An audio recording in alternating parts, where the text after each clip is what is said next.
누가복음 11장입니다. 오늘 탄속 음식은 TV 없이, 휴대폰 없이, 그리고 자동차 없이 살아보기인데 여러분이 실천할 수 있는 것들 하나 결정하셔서 한번 해보시기 바랍니다. 하루 정도는 TV 보지 않기, 하루 정도는 핸드폰 꺼놓기, 하루 정도는 자동차 타지 않기. 할 수 있는 것 하나 선택하셔서 상당히 좋은 시간이 될 줄로 생각이 되니까 한번 실천해 보시기 바랍니다. 11장 37절에서 12장 7절까지 조금 긴데 천천히 같이 읽도록 하겠습니다. 잠시만요. 네, 읽겠습니다. 예수께서 말씀하실 때에 한 바리새인이 자기와 함께 점심 잡수시기를 정함으로 들어가 앉으셨더니 잡수시기 전에 손 씻지 아니하심을 그 바리새인이 보고 이상히 여기는지라. 주께서 이르시되 너희 바리새인은 지금 잔과 배들 것은 깨끗이 하나 너희 속에는 탐욕과 악독이 가득하도다. 어리석은 자들아, 겉을 만드시니가 속도 만들지 아니하였느냐. 그러나 그 안에 있는 것으로 구제하라. 그리하면 모든 것이 너희에게 깨끗하리라. 화 있을진저 너희 바리새인이여, 너희가 박하와 운향과 모든 채소의 11조는 들이되 공의와 하나님께 대한 사랑은 버리는도다. 그러나 이것도 행하고 저것도 버리지 말아야 할지니라. 화 있을진저 너희 바리새인이여, 너희가 회당의 높은 자리와 시장에서 문안받는 것을 기뻐하는도다. 화 있을진저 너희여, 너희는 평토장한 무덤 같아서 그 위를 밟는 사람이 알지 못하느니라. 한 율법교사가 예수께 대답하여 이르되 선생님, 이렇게 말씀하시니 우리까지 모욕하심이니이다. 이르시되 화 있을진저 또 너희 율법교사여, 지기 어려운 짐을 사람에게 지우고 너희는 한 손가락도 이 짐에 대지 않는도다. 화 있을진저 너희는 선지자들의 무덤을 만드는도다. 그들을 죽인 자도 너희 조상들이로다. 이와 같이 그들은 죽이고 너희는 무덤을 만드니 너희가 너희 조상의 행한 일에 증인이 되어 옳게 여기는도다. 그러므로 하나님의 지혜가 일렀을 때 내가 선지자와 사도들을 그들에게 보내리니 그 중에서 더러는 죽이며 또 박해하리라 하였느니라. 창세 이후로 흘린 모든 선지자의 피를 이 세대가 담당하되 곧 아벨의 피로부터 제단과 성전 사이에서 죽임을 당한 사가랴의 피까지 하리라.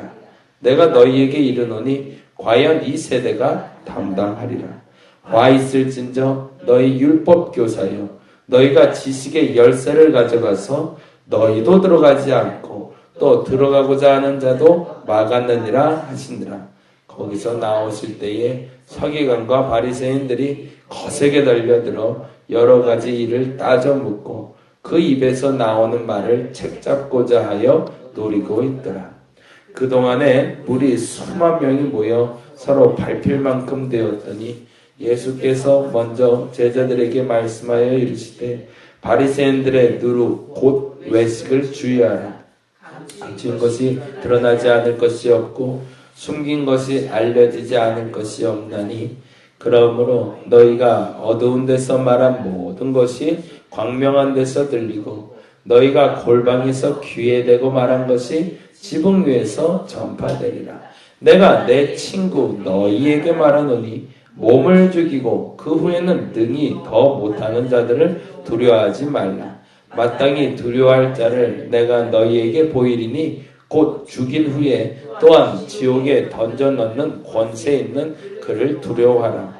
내가 참으로 너희에게 이르노니 그를 두려워하라. 3세 5마리가 두 아사리온에 팔리는 것이 아니냐. 그러나 하나님 앞에는 그 하나도 잊어버리신 바 되지 아니하는도다.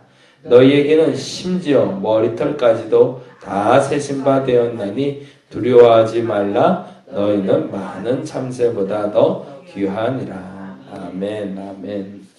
어제 말씀드린 것처럼 식목일은 나무 심기 안 좋은 날인데 식목일이라는 껍데기가 남아서 나무 심어도 되도 안 되는 일을 해야 되는 어처구니 없는 상황처럼 껍데기만 남아서 그 본질은 잃어버리고 썩어버린 알맹이처럼 살아가는 신앙은 아닌지 우리 한번 스스로 다시 한번 점검해 봤으면 좋겠습니다. 그러니까 본인에게 주신 껍데기가 뭔지를 아는 게 참 중요한 것 같아요. 내게 주신 껍데기가 뭔가. 제가 목사니까 목사답게 살아야 되는 거고, 집사면 집사답게 살아야 되는 거고, 권사면 권사답게 살아야 되는데 그 답다라는 말이 참 어려운 것 같아요. 제가 요즘에 보는 책이 이 책을 보는데 요즘 초등학교 5학년부터는 이 훈련을 시킨다고 그러네요. 그리고 우리 아이들을 보니까 일기도 이제는 옛날엔 그림 일기라고 그랬잖아요. 그림 일기 이제 글씨로 쓰는 일기 말고 그림 쓰고 일기 쓰고 뭐 이렇게 했는데 마인드맵이라고 혹시 들어보셨나요? 많이 들어보신 분들도 있고 1990년인가가 아마 이제 본격적으로 이제 가르침이 시작이 됐나 본데 우리는 글을 이렇게 직선으로 쓰잖아요. 이렇게. 그리고 히브리 민족들, 이스라엘 사람들은 이렇게 좀 거꾸로 쓰고 아랍 사람들도 이렇게 거꾸로 쓰는데 근데 이게 직선 문화가 사실은 사람의 기억력이나 창의력을 개발하는데 매우 힘든 구조로 만들어진 어떤 문화라고 그러네요.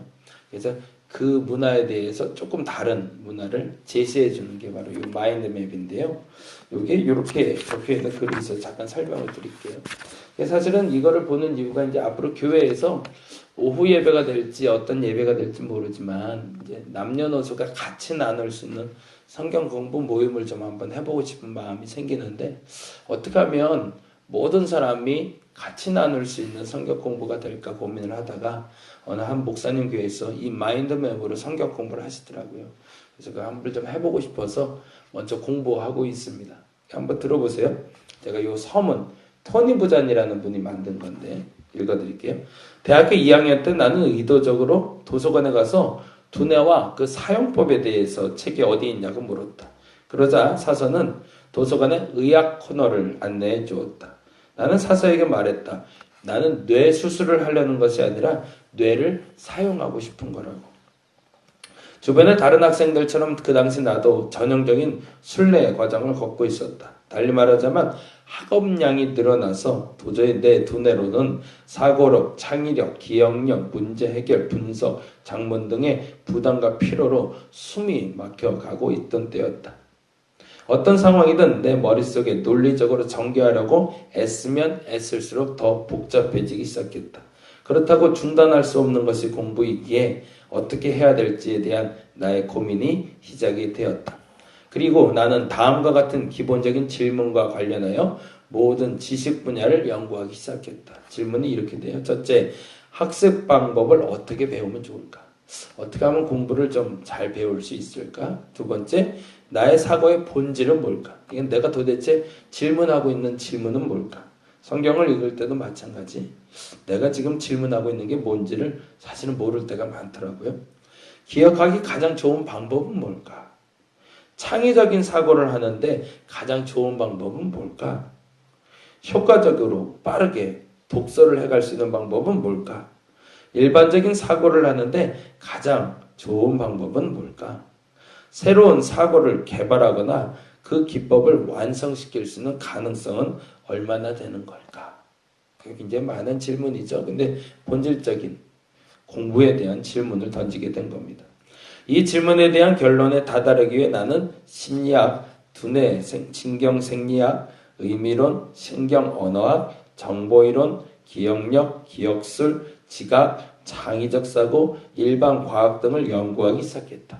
그러면서 차츰 두뇌의 여러 가지로 물리적 특성과 지적 기능이 분리되기보다 서로 조화를 이루며 작용하게 된다면 인간의 두뇌가 훨씬 더 효과적이고 능률적으로 사용할 수 있음을 알게 되었다. 이 부분이 굉장히 중요하더라고요.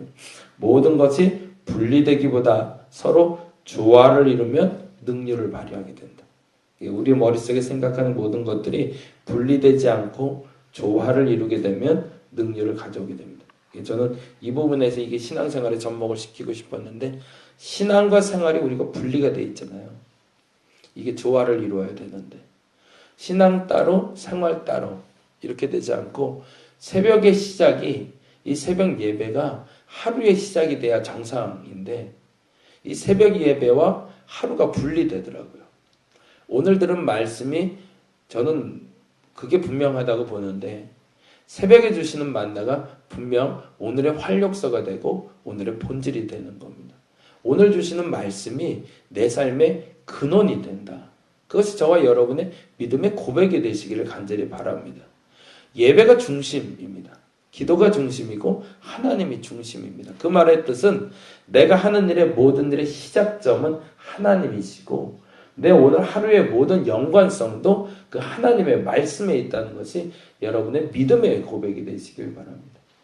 분리되지 않고 조화를 이룰 때 능률이 나타나기 시작하는 겁니다. 근데 안타깝게도 신앙은 따로, 기도는 따로. 그러니까 기도하는 본질적인 기도의 제목과 내 생활의 문제가 서로 다르게 상충되는 겁니다. 이게 굉장히 무섭더라고요. 오늘 새벽에 내가 기도한 만큼 그리고 내가 기도하면 믿음으로 선포한 만큼 살고 있는가? 그렇지 않을 때가 많더라는 거죠. 저와 여러분에게 주신 그 사고의 능력과 그리고 가지고 있는 그 문제의 모든 본질에 대해서 다시 한번 꿰뚫어 볼 수 있는 시간이 오늘이 되었으면 좋겠습니다. 사소한 것들이 가장 중요하고 만족스러운 결과를 가져다 줬다. 예를 들자면 단어, 색상이라는 두 가지의 두뇌 기능을 간단히 결합시키자 나의 노트 필기가 바뀌었다. 이게 옛날에 우리 공부할 때 그래서 형광펜으로 빨간 펜으로 막 쭉쭉 줄쳐가면서 옛날에 사전을 막 찢어서 먹기도 하고 막 그랬는데 그렇게 공부해 보셨나요? 그 진짜 그렇게도 한번 해보기도 했는데 그래서 외워지는 건 아니더라고요. 근데 방법이 아주 단순하더라는 거죠. 두 가지 색만 추가했을 뿐인데 노트 내용에 대한 기억이 100% 향상되었다. 그리고 더 중요한 사실은 내가 노트 필기를 즐기기 시작했다는 것이다. 전체적인 구조가 조금씩 드러나기 시작하면서 나는 취미 삼아 이 부분을 제가 하고 싶어요. 얘기하고 싶은 건데 학습, 장애, 구제, 불능, 난독증, 머리가 나쁜, 비행, 청소년이란 말로 평가된 학생들을 가르치기 시작했다. 이 방법이 나만 통하는 거냐? 지금 말한 대로 구제불능, 난독증, 머리가 나쁘다, 비행 청소년이다 부른 아이들에게도 적용이 가능한가? 그래서 직접 가르쳐보기 시작했다는 겁니다. 이른바 실패자로 분류되던 학생들에게 훌륭한 학생으로 변화할 수 있는 방법이 될 수 있는가를 물어보게 된 거죠. 바바라라는 여학생은 학교에서 지금까지 확인된 바로는 IQ가 가장 낮은 학생이었다.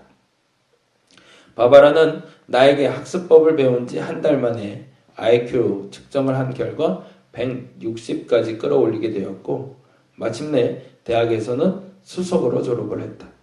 뛰어난 재능을 타고난 미국의 청년 패트는 학습 장애가 있는 학생으로 평가되고 있었지만 수많은 창의력과 기억력 테스트의 기록을 깨트리고 나서 스스로 다음과 같이 고백했다. 나는 학습 장애를 갖고 있지 않았어요. 잘못 배우고 있었을 뿐입니다.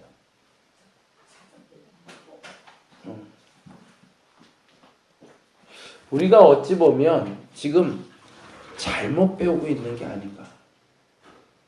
우리가 지금 어찌 보면 잘못 알고 있는 게 아닌가. 그래서 바른 길로 가지 못하고 있는 것이 아닌가. 그 질문을 우리가 지금 던질 수 있어야 된다는 겁니다. 오늘 예수께서 율법학자와 서기관과 바리새이가 화나 있는 이유가 거기에 있습니다. 알고는 있는데 그 알고 있는 것을 제대로 가르치고 있지 않기 때문에 그렇습니다. 저와 여러분이 알고 있는 것을 바르게 가르쳐 줄 수 있는 선생이 되어 주시기를 부탁을 드립니다. 어찌 보면 신앙생활을 30년을 했는데 어찌 보면 기독교가 120년을 이어오고 있는데 세상에 빛과 소금을 하지 못하는 가장 큰 이유는 거기에 있다고 봅니다. 그리고 또 하나 우리가 더욱 기억해야 되는 건 모르면 모른다고 말할 수 있는 것이 지혜로움이라는 것. 그것을 배워갈 수 있기를 바랍니다. 그리고 알고 있는데 하지 못했을 때 혼나야 된다는 것을 아는 것, 그것도 지혜로움이라고 저와 여러분이 알았으면 좋겠습니다. 그래서 오늘 본문에서는 두 가지로 구분돼서 이렇게 나오고 있습니다. 아는 대로 살지 못하는 바리새인과 서기관과 율법 학자들에게 혼을 내고 계시고요. 그건 사랑의 표현입니다. 반면에 본인들이 사랑받고 있다는 것을 알지 못하는 이에게는 다음과 같은 표현으로 이야기하고 계십니다. 7절 말씀인데요. 12장 같이 보겠습니다. 12장 6절, 7절, 12장 6절, 7절 같이 읽겠습니다.